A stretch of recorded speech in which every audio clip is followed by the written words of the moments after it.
schedule prediction season, record prediction season. It's upon us. It's talking season. I've said so many times we're less than 60 days away from some absolute toe-meeting leather. Going to be a good time. The USC Trojans step on into the batter's box, my friend. What can we expect from the Trojans in 2023 from a wins and losses perspective? Well, when you look at USC this year, to me, it's all about seizing the opportunity.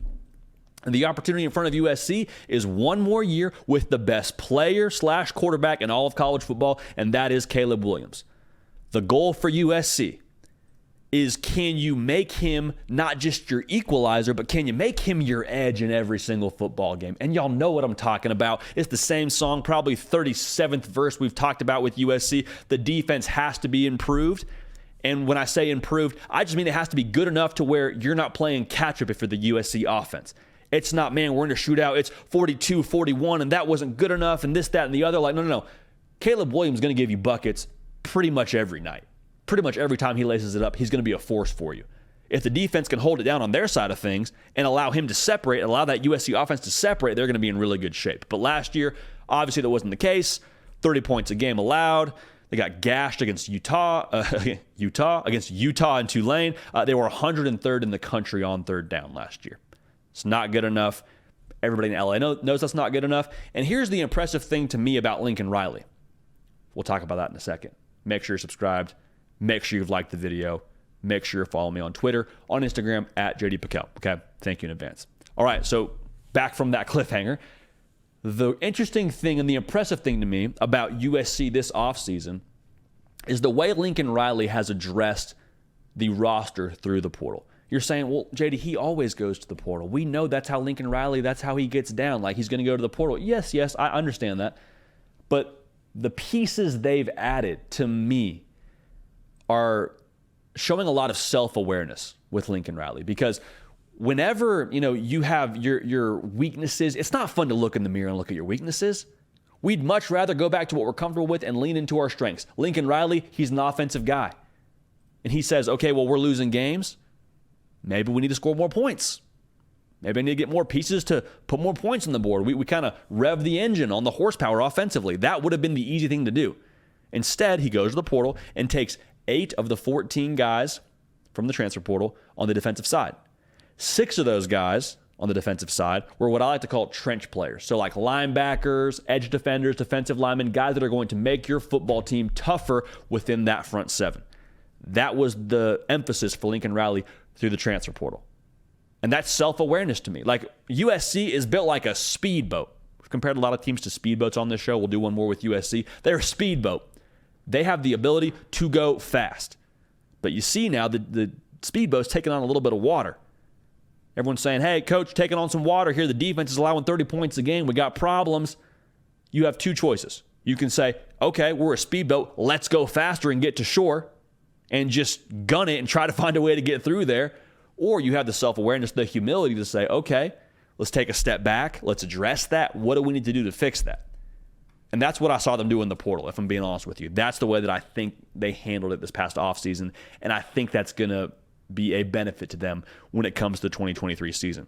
Now, when you look at the defense, I don't think that the personnel is the issue anymore. Like last year, you could have made some excuses that they were getting into the scheme, and there were some guys that maybe didn't fit, and maybe they didn't have what they needed defensively. With what they did through the portal, what I just mentioned, adding a Bear Alexander from Georgia, adding an Anthony Lucas, who was highly recruited, highly rated out of high school from Texas A&M, going and adding some other pieces with Mason Cobb, the linebacker from Oklahoma State. The personnel, in my opinion, is at least up to par in the Pac-12.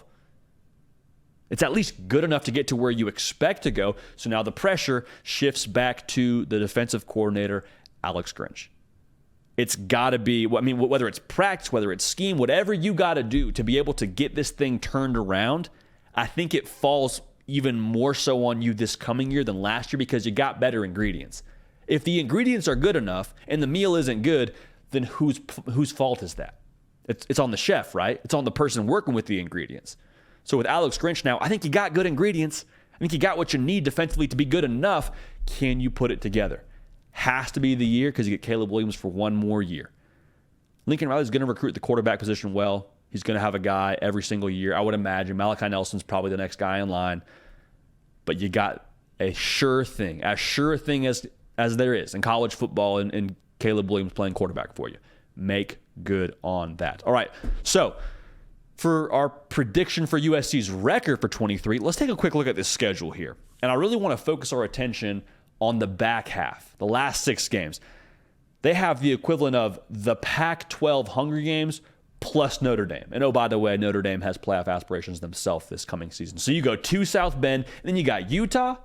You got a nice little trip at Cal, sandwiched in between a game against Washington.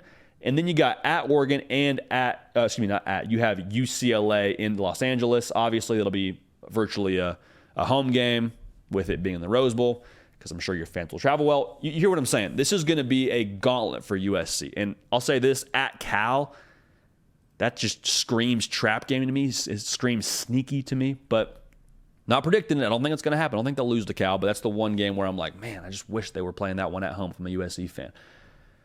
For them to be able to do what they want to do, it's going to come down to a couple of things. Like we talked about, defense playing well and the offense holding up their end of the deal, like that's all part of it. The major caveat for me is the transfers gelling. Because you've added some new pieces now with Dorian Singer at wide receiver and Marshawn Lloyd at running back and all the pieces we've already talked about on the defensive side. Those guys aren't just going to be role players for USC.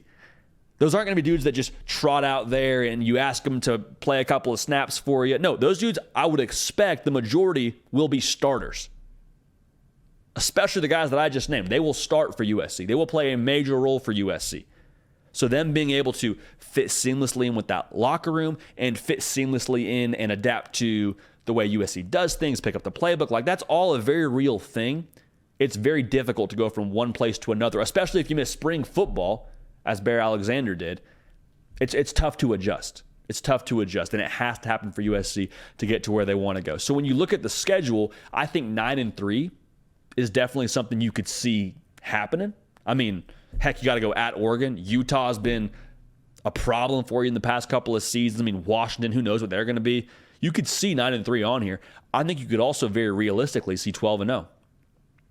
Caleb Williams in every single game will give you a chance. The best player in college football. There might be a day where you don't have it and he just takes over and you end up winning the game. Like that could be the way USC wins some of these games. But for me, I think Caleb Williams, plus the improvement on the personnel side defensively, plus the little chip on their shoulder they got right now, I think USC knows what's being said about them and them not being tough enough and they can't win the big one and they lost to Tulane. Like all the talk about them and how they ended last year, I think that's added some extra fuel to the fire in Los Angeles. So I'm going to go ahead and pick USC to finish this coming season in 2023 11-1. If they go 11-1, probably puts them in the Pac-12 title game. You're probably playing someone like Washington or Oregon or Utah, so you probably got a rematch on your hands. Just keep an eye out for the Trojans. I would not be surprised if they find themselves in the Pac-12 title game with a chance to punch their ticket to the college football playoff during conference championship weekend.